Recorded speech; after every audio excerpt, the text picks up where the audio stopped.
Bonjour à toutes et tous, chers collègues, chers doctorants et doctorantes. Je vois que vous êtes nombreux à nous avoir rejoints, c'est une très bonne chose. Je me réjouis d'ouvrir aujourd'hui avec vous le deuxième colloque de la plateforme éthique de l'Université de Lyon, qui porte cette année donc sur les conflits d'intérêts. Alors, peut-être un mot d'abord sur cette plateforme. Pourquoi cette plateforme éthique de la recherche, intégrité scientifique et responsabilité sociale à l'Université de Lyon?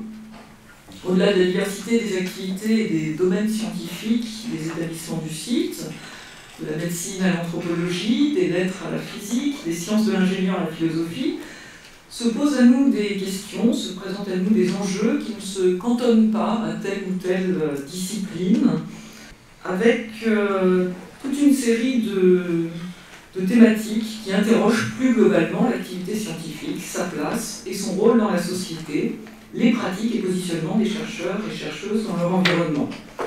Alors, plutôt que d'abandonner les uns et les autres à un bricolage éthique, qui peut être très efficace au demeurant, mais qui ne permet pas d'apprentissage collectif, plutôt que de se satisfaire d'une démarche parcellisée, certaines disciplines ayant déjà, pour différentes raisons, engagé des réflexions assez poussées ou mis en œuvre des dispositifs plus précocement que d'autres, l'idée a été, par cette plateforme éthique, celle d'une mutualisation, de partage, de penser ensemble des démarches et des outils qui viennent en soutien à nos réflexions et à nos activités, qui viennent irriguer nos pratiques de recherche.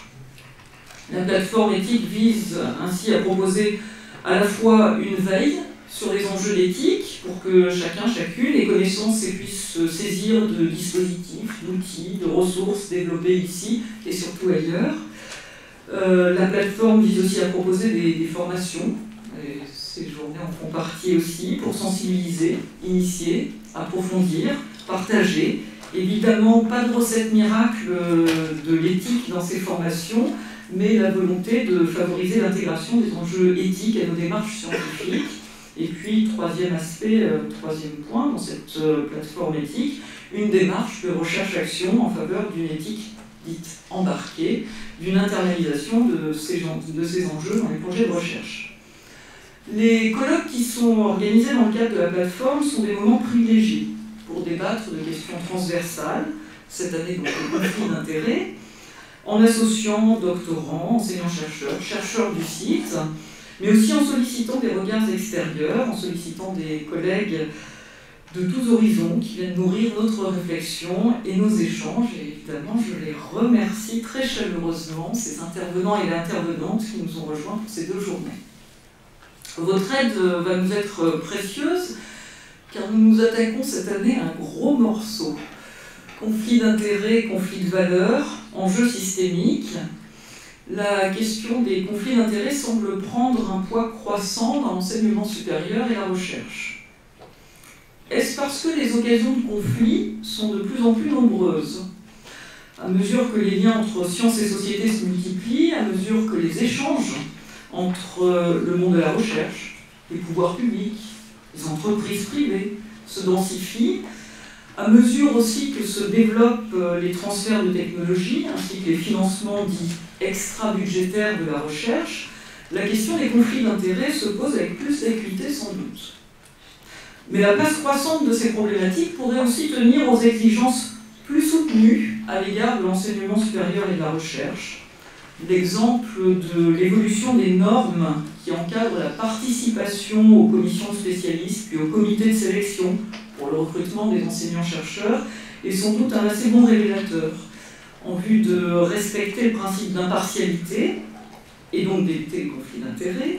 Les motifs qui imposent le désistement de membres des comités sont de plus en plus nombreux, si bien qu'il peut paraître d'ailleurs parfois assez difficile d'organiser des recrutements, notamment dans les petites disciplines où les conflits d'intérêts semblent présents à tout moment. Mais la question des conflits d'intérêts est-elle vraiment plus pressante qu'auparavant? Ou bien ne prend-elle pas seulement de nouvelles formes? À la figure du fonctionnaire disposant de prérogatives de puissance publique sont attachées de longue date en France des obligations, des interdits, qui doivent garantir l'impartialité, l'honnêteté, la probité, la moralité, la loyauté de l'agent public. La Révolution française y est pour beaucoup, avec la volonté de rompre avec les privilèges, et donc précisément avec la confusion entre fonction et statut social. C'est dès cette époque le serment des fonctionnaires, la réglementation des marchés publics, la fixation d'incompatibilité et d'interdiction de cumul, l'obligation de déclaration de patrimoine des fonctionnaires et percepteurs. Toutes ces règles sont amendées, précisées par la suite, au XIXe, surtout XXe siècle, et les différentes obligations sont notamment fixées dans le statut général du fonctionnaire au lendemain de la Seconde Guerre mondiale, 1946. Alors non, la question des conflits d'intérêts et du conflit de valeurs n'est pas nouvelle, mais elle est travaillée par plusieurs processus, par un processus long de juridicisation de l'ensemble des activités sociales. Elle est aussi travaillée par de fortes injonctions sociales de transparence, c'est un des points qui est bien évoqué dans la présentation de ces journées. Elle rencontre aussi un autre courant puissant, très puissant, de remise en cause de la spécificité des logiques de la fonction publique. Je voudrais en dire deux mots. En très grande partie, la théorie de l'État et de l'administration a été bâtie sur l'affirmation de la singularité des valeurs et des motifs d'action de l'État, porteur de l'intérêt général, porteur d'intérêts supérieurs et collectifs. L'État, la bureaucratie et les fonctionnaires s'inscriraient dans des logiques radicalement différentes de celles qui régissent les comportements individuels orientés vers l'intérêt privé. La pensée néolibérale est venue chahuter cette conception de la spécificité de l'État dans toutes ses dimensions. Cela donne lieu à la remise en cause de la capacité du service public à mieux assurer certaines missions que ne pourrait le faire l'initiative privée, logique parfois poussée très très loin, jusque dans les activités qui relevaient traditionnellement des fonctions régaliennes.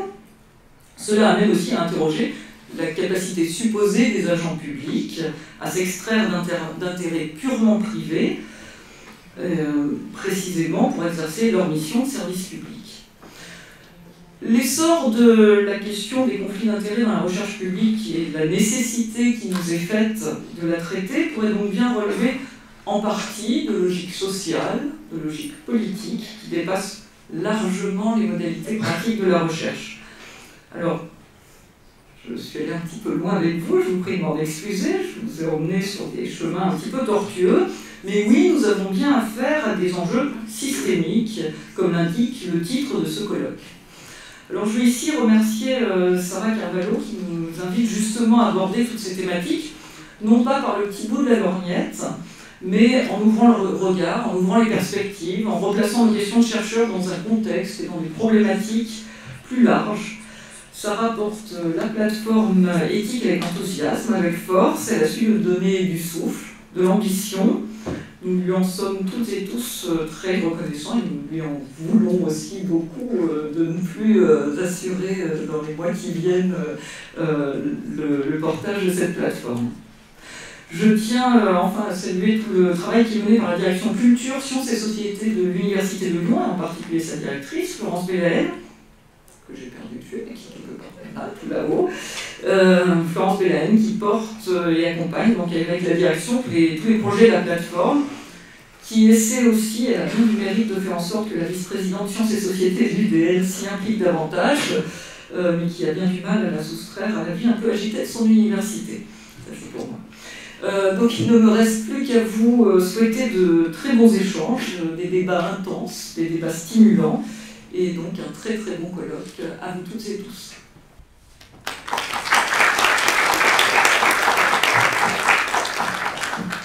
Merci Nathalie pour cette introduction qui nous plonge déjà dans les enjeux systémiques d'un point de vue politique et social. Je voulais remercier de façon plus large l'Université de Lyon qui donc soutient, accueille et encourage cette plateforme éthique de l'Université de Lyon.